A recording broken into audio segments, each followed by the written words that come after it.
My name is Peter Lorde, and nice to meet you, Sylvie. Actually, it's a pleasure to meet you. Been doing a lot of reading and investigating and listening to your music, and I'm very excited to have you here. I deny it all, otherwise I'll take my green card. Okay. And you're originally from England. That's right, from London. From London. So, and I know that one of the ways that you got involved with rock and roll music and recording was you worked for Sound Magazine originally. Sounds cool. And you covered Hollywood. I had a column called Hollywood Highs, and it was just one adventure after the other. It was a weekly magazine. Okay. Back before there were faxes, let alone any emails. So it was constantly just shoving envelopes into a post or getting on the phone, calling Collect to England and reading articles over the phone. So it was an absolute riot. Wow. So that was completely different because of the lack of technology as it might be today. It was also completely different because it was a time just before rock got very, very complicated in the 80s, where it was just a little bit too much of the sort of coke and the girls with identical boobs in hot tubs. So if somewhere between that, in the late 70s, early 80s, was an absolutely perfect time that I just by complete luck happened to be in on. And that was when you could get access to bands. So it wasn't difficult to talk to Bruce Springsteen or Steely Dan or Tom Petty or these people, because there were so few relatively people working as music journalists. And back then as well, the other great thing was that every club I went to, they had an open tab. So even though I wasn't really making enough money to buy food, I had the major food groups on a regular basis, which was caloric cream and peanuts, dairy and protein. So that was a wonderful time, and just so lucky to have been going through it. I apologize for the transient traffic. I'm liking it, but you notice none of them look at me and say, that's the star. Clearly. Either they're just being cool, like San Franciscans are. Well, I know you have written a number of books. I know that you were a prime player in the Paul Gorman book about the history of rock and roll. I know and a character in David Lee Roth's book. Oh, yeah, that's right. That was in there where it says like a cast of characters. But to try and... Yay! I have to. Oh my goodness! Kiss this one. I take it you know these people. No, I just picked up all men and children. All men, basically, whatever the baggage. Okay. That isn't until yes, it is. I know. We can edit it. You can No, okay. it's all right. I don't know. What I find amazing is I know that you did a book on Motley Crue. I know that was a sound that you brought a lot of awareness to in the late 80s. And now you're here. Yeah, cool, but I've got the Lord's Prayer. I've been given absolution. Well, I'm Peter Lorde too, so I can bless you. Very so good. Everything's okay. Very good. Traffic. It's okay. It's okay. Come on in. Hi. Hi, Claudia. Now you make this transition not only to performing yourself. Yes, You went from one to the other. Not really. Okay. How did that work? Am I breaking into your question? I don't mean No, to. you're not. Okay. Please don't. Because really, when I started out, the reason I became a rock journalist is what all of the cliches say. Those that have an inner rock star and haven't managed to bring it to fruition. And when I was a kid, I was on stage and I got the most insane stage fright. And I stopped and I wrote about music, but I always What were you played in my performing on spare stage? time.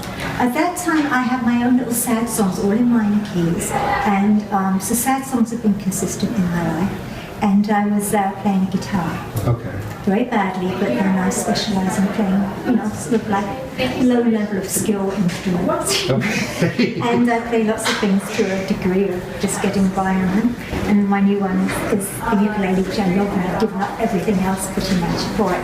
But I think I'm sort of singing a few of my sad songs and lots of Joni Mitchell songs. Thanks, Tom. And I just was absolutely terrified doing it on stage, so I was very happy to just write about music, but just play with friends. And then I guess finally, I don't know what it is, whether, somehow you're getting nearer to it over time, or having gone on the road with my Leonard Cohen book, I was singing his songs. It's a way actually of making myself less nervous having to read the book. And as an end result, I guess I thought I could get up on stage. And Did Leonard Cohen have some kind of influence on you as far as the way you create and the way you write? no, he stole it all from me. Everything, his whole career back to before I was in existence. I was still there. But he, you know, I certainly love the kind of spacious, simple melodies that he often has, and those, you know, very kind of mournful or bittersweet sounds to them. But not really. I think I was doing my own thing, and there was only one song really that seemed to overlap. It was a song called "The Rose You Left Me," that probably was it. An important question, which I'm sure everybody wants to know, is why the ukulele? Because you've covered, you know, wailing guitars and smashing drum sets, and you know, I noticed you've got a bass up there, a cello. That's just a big. Yes. What happened that, and not, I think it's wonderful the way you've incorporated this into rock and roll music. And how did you come about the ukulele? It came to me by accident in a strange way. I got a few ukuleles, not tons. Most people who have one uke have several. But they all kind of got given to me by mysterious men. Okay. And I just happened to, this was the first one I was given, and I fell in love with it. I, you know, just kind of sat there and played out my, I guess, all dark or sad, you know, thoughts or hopes or whatever. It all kind of came out. And I think it was very intimate instrument, and usually like with a guitar it's so big, or a piano it's so big. Somehow I think the smallness of this, and the fact that I could just sit with it kind of curled up on the sofa, allowed the songs to come out so much more easily, and I think more representatively and honestly than they would have done had I sat with a guitar. Now when I play guitar, my fingers just go forget it. Why are you doing this to me? Why have I got this big thing with 6 strings? This is now my instrument. Do the songs come alive from the instrument, or do they come from you fed to the instrument? It's hard to say. It does seem that we kind of get on very well together, me and this youth, and the songs do seem to have come out pretty much intact, you know, quite a lot of the time. Where, you know, I'd be sitting there just playing a chord or two, and then suddenly a song will come, and almost all I have to do is try and remember what it was when it's finished, because you don't quite know quite how that one came out, or you know, inner sadness comes along. But I mean, they are sad songs, and they are mostly about loss, and sometimes angry about loss, but mostly sad about loss. And I think that everybody has that in common, that feeling of trying to hold on to something that, for whatever reason, as you can't, is gone. Well, how does it feel to be somebody who now is the performer and being on the front cover of the album of the month of Mojo magazine, and now people are interviewing you and coming to hear you I'm going to play? blush, so we'll see how I feel. The tables have turned. Well, it's very strange. I mean, it feels quite natural to be making music, but unnatural to make it public, and so it's been delightful at the same time. It's totally, you know, I don't know, it makes me blush. Definitely makes me blush. Well, I don't want to keep you too long. I'd just like to say that Go ahead. Glenn Brown wrote amazing precursor to your songs. I don't know if you had a chance to read it, but he described "Come With Me Now" through a surreal little spot while under a twinkling desert sky, perhaps in a log cabin with a storm light on the table, a woman strums the ukulele and croons. And it goes on and on. And he talks about comparing you to Marianne Faithfull, and the kind of melancholy tone.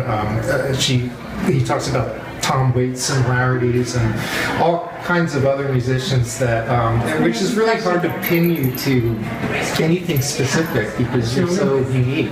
In closing, I guess I'd just like to ask you, how do you feel being compared to Marianne Faithfull and Tom Waits? And I mean, do you think that's accurate, or do you feel? Well, I know I had a song for it.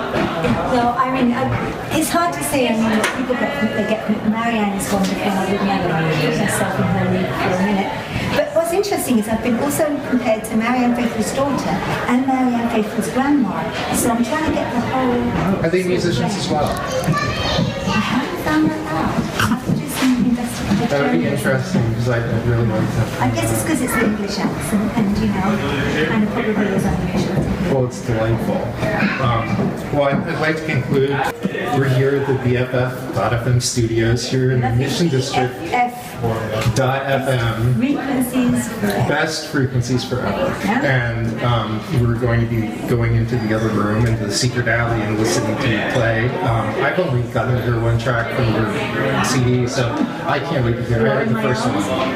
Yes, I love it. I loved it, and I can't wait to hear more. And I'm thrilled to be here live. That's And the happy. thank you so much for coming here, and I cannot wait to see what happens with your musical career. I give you a hug. Yeah, I love that. Group hug.